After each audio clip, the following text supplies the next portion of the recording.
Now, in this question, we don't know what is actually the strength or the concentration of A, B, C. But we know what will be the concentrations of the mixtures if they are mixed in particular ratios. Let us assume that the strength or the concentration of A is A%, B as B%, and C as C%.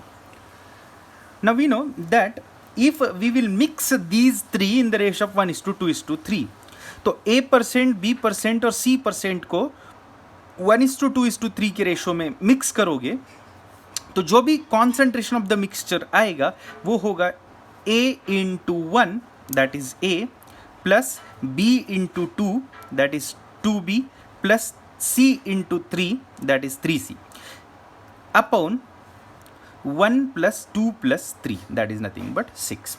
Concentration of the mixture is always first concentration into first quantity plus second concentration into second quantity plus third concentration into third quantity divided by quantity 1 plus quantity 2 plus quantity 3.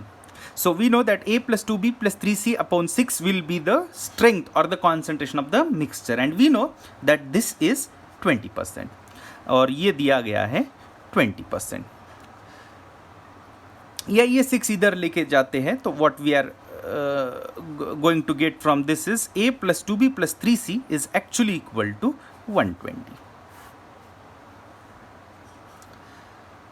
ये सारी values percentage में ही है, इसलिए मैं A यहाँ पे मैंने A लिखा है बट वो A% है, B इज B%, तो मैंने परसेंटेज सारी जो वैल्यू परसेंटेज में ही होने के कारण सिंबल अब यहाँ से आगे यूज नहीं किया है. तो जो भी A का वैल्यू आएगा that is actually the value of A is A%. Now we know that if instead the proportion is 3:2:1 then the resulting solution has the strength of 30%. मतलब अगर 1:2:3 की जगह 3:2:1 ले लिया तो again what we are going to get from this is 3A plus 2B plus C upon 6 because 3 plus 2 plus 1 is also 6 is equal to 30. या इसी से हमें जो 6 इधर भेज देता हूँ तो what I am going to get is 3A plus 2B plus C is equal to 180. तो ये एक दूसरा रिजल्ट हमारे सामने है. Now what they are saying is a fourth solution D is produced by mixing B and C in the ratio of 2:7. B और C को 2:7 में मिक्स करते हैं तो जो भी D बन रहा है उसका कॉन्सेंट्रेशन होगा 2B बिकॉज B और C को 2:7 में मिक्स करना है प्लस 7C अपॉन 9. तो 2B प्लस 7C अपॉन 9 ये उसका कॉन्सेंट्रेशन होगा.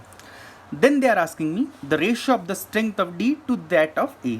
D और A का स्ट्रेंथ का रेशियो पूछा है, मतलब D का तो ये है अपॉन A का सॉल्यूशन A का स्ट्रेंथ है A, तो they are asking me the value of this 2B plus 7C by 9 upon A. या इन शॉर्ट ये देखोगे तो ये 2B plus 7C upon 9 into A. इस टर्म की वैल्यू आपको पूछी है, ये रेशो क्या होगा, और ये दो इक्वेशन दिए हैं, ये वैल्यू आपको पूछी है. अब आप समझ सकते हैं कि ये दो इक्वेशंस है जिसमें 3 अननोन है A, B और C, तो ये सॉल्व तो नहीं होगा. सॉल्व नहीं होगा मतलब A, B, C की सेपरेट वैल्यूज तो नहीं पता चलेगी. लेकिन आप ध्यान से देखोगे तो they are not asking you the separate values for A, B, C.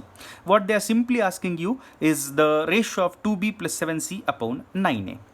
तो किसी तरह इन वैल्यूज 2B, 7C और 9A के बीच का रिलेशन हम पता करने की कोशिश करते हैं.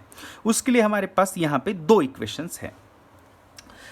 अब आप ध्यान से देखो ये 120 है और ये 180 है.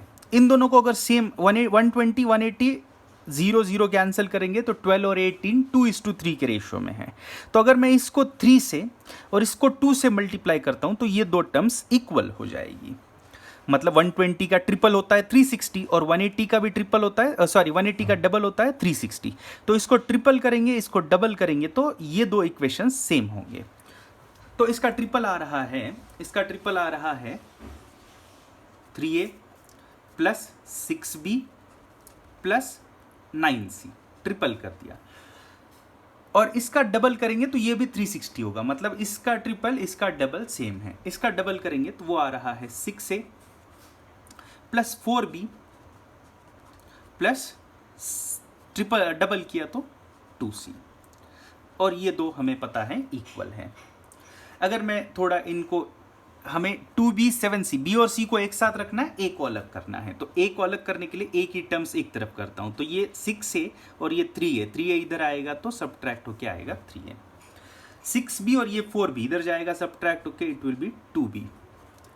9c और ये 2c सब्ट्रैक्ट होके आएगा 7c। So what we found out is 2b plus 7c is actually equal to 3a. 2b plus 7c is actually equal to 3a. So let's use this information here. So 2b plus 7c can be written as 3a. So your answer is 3a upon 9a. A is in any ways getting cancelled. So 3 by 9 is nothing but 1 by 3. So हमारा answer है 1 by 3, option D.